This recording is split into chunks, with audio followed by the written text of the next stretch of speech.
छत्तीसगढ़ के चिनमिरी में भारतीय संविधान प्रचारिणी सभा और मेरी माता महिला समिति के सहयोग से 2 दिवसीय भव्य संविधान मेले का आयोजन किया गया। आम जनता को देश के संविधान और उनके मौलिक अधिकारों के प्रति जागरूक करना, संविधान प्रदर्शनी, चलित पाठशाला, सामूहिक पाठ और ज्ञान वर्धक प्रतियोगिताएं आयोजित की गयी। राष्ट्रीय अध्यक्ष अधिवक्ता धनीराम बंजारे ने लोगों को संविधान की त्रिस्तरीय व्याख्या विस्तार से समझाई। इस सफल आयोजन में प्राचार्य HD बंजारे, अधिवक्ता DK दिव्या और भगवती बर्मन समेत कई गणमान्य नागरिकों की अहम भूमिका रही, जिससे स्थानीय लोगों को अपने संवैधानिक अधिकारों की महत्वपूर्ण जानकारी मिली। चिनमिरी के अहिल्याबाई वार्ड में लगा 2 दिवसीय संविधान मेला संविधान पाठशाला के जरिए लोगों को दी गई कानूनी अधिकारों की जानकारी।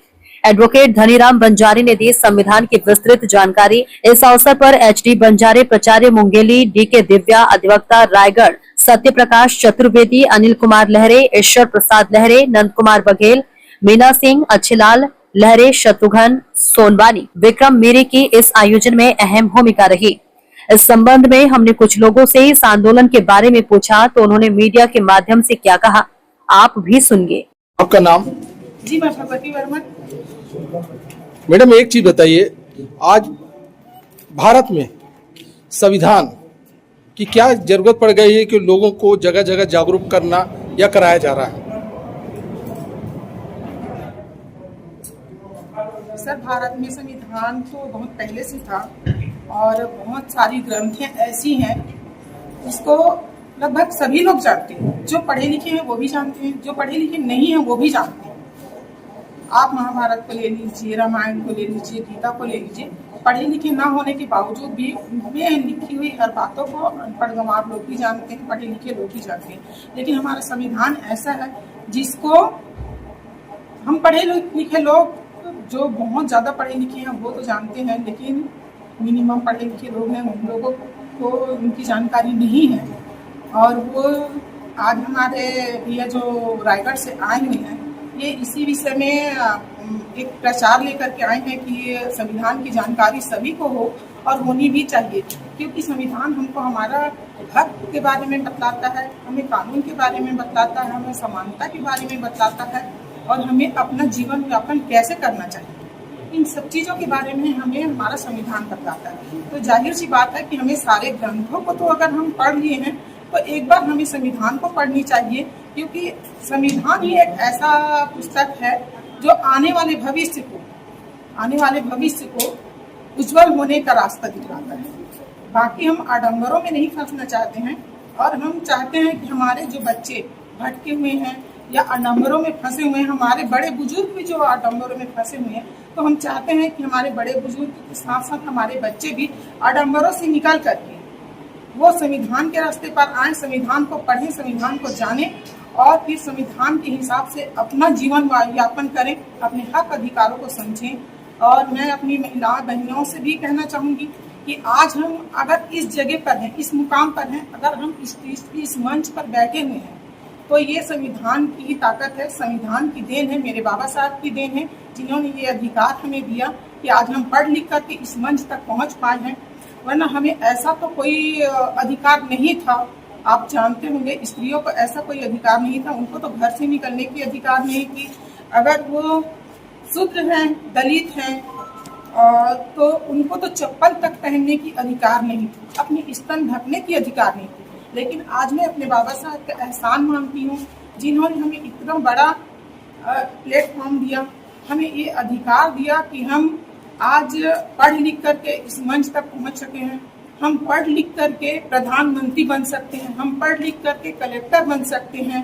तो आज मैं अपने बाबा साहब की ये एहसान मानूं, उन्होंने इतनी मेहनत की, इतना कुछ करके ये संविधान आज उन्होंने एक पुस्तक लिखा है, तो वो हमारे अपने लोगों के लिए लिखा है। और वो सिर्फ आपने पुस्तक का जिक्र किया, जी, बाबा साहब का नाम भी लिया, तो बाबा साहब ने जो संविधान लिखा, उस संविधान के बारे में मुझे बताएंगे कि उनके पहले अध्याय में क्या लिखा है?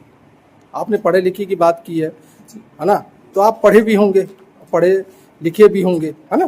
तो पहला अध्याय में क्या लिखा बाबा साहब ने, ये मेरे को बता दीजिए। सर, ये मैं नहीं बता पाऊंगी, ये मेरे आप कहती हैं कि इस संविधान से लोगों को जागरूक होना चाहिए, किनको जागरूक होना चाहिए, जो शिक्षित हैं या जो शिक्षित नहीं हैं? कि सभी जो शिक्षित हैं वो तो जागरूक हैं ही, लेकिन जो शिक्षित नहीं है उनको जागरूक होना चाहिए। आप ये बताइए, अगर शिक्षित हैं तो आज महिलाओं पर जो अत्याचार हो रहे हैं, जी अगर शिक्षित होती तो इस तरह अत्याचार नहीं होते। आप मेरी बात से सहमत हैं कि नहीं? बिल्कुल बिल्कुल सहमत हूँ। अगर पढ़ी लिखी महिलाएं भी धोखा खा रही हैं, पुरुषों की तो बात छोड़ दीजिए, महिलाएं भी धोखा खा रही है। अगर संविधान की जानकारी होती या वो पढ़े होते, जिस तरह से आपने धार्मिक ग्रंथों की चर्चा की है, क्या इस तरह से इसकी भी जानकारी होना चाहिए लोगों को कि नहीं होना चाहिए? बिल्कुल होना चाहिए। तो किस मुद्दे पर होना चाहिए ताकि महिला भी जागरूक हो सके?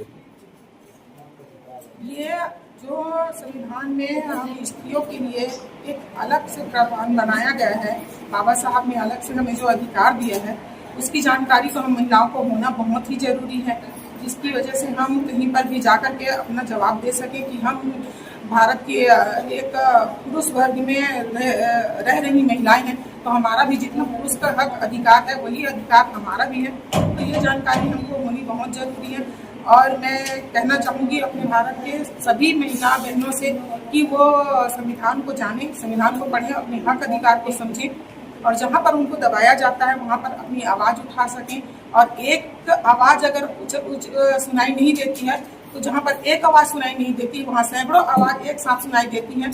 तो सरकार को क्या, आपके संसद भवन तक वो आवाज़ जाएगी और औरतों पे अत्याचार नहीं होंगे। सरकार भी उस बात पे अमल करेगी। सरकार इस बात पे अमल करेगी कि औरतों पे अगर अत्याचार हो रही है तो भारत की सारी औरतें अगर एक साथ आवाज़ उठाना शुरू कर देंगी, तो मुझे मतलब जानकारी है कि सरकार इसमें कुछ ना कुछ तो बदलाव लाएगी कि अगर महिलाएं अगर आवाज़ उठाना शुरू कर दी है तो कहीं ना कहीं पे वो चढ़ाई कर सकती है। मैं चाहूँगा कि आप हमारे चैनल के माध्यम से देशवासियों को क्या संदेश देना चाहेंगे?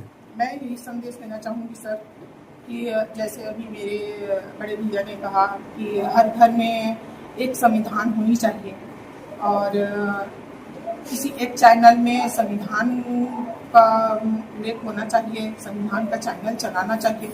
और सबसे बड़ी चीज़ मैं भारत देश की सरकार से निवेदन करना चाहूँगी कि जहाँ इतने सारे सब्जेक्ट पढ़ाए जाते हैं, यहाँ बच्चे ढो करके इतना वजन ढो करके जाते हैं, वहाँ एक पुस्तक और नहीं सही तो एक संविधान की पुस्तक चलाई जाए।